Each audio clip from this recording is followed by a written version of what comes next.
Welcome, today I am with AirPods Max and I will show you how you can check serial number of this headphones. We got two methods. The first one, when you are connected with iOS device. So in this case I'm using iPhone. You have to open the settings and go for the boot settings. When you are connected you have to select this information icon, then scroll down and the serial number will appear right here.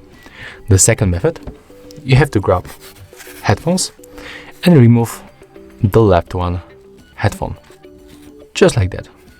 It will goes very easy.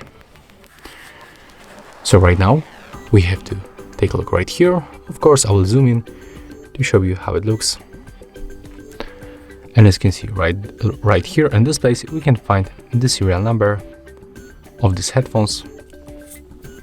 It's the same when you take a look here and here.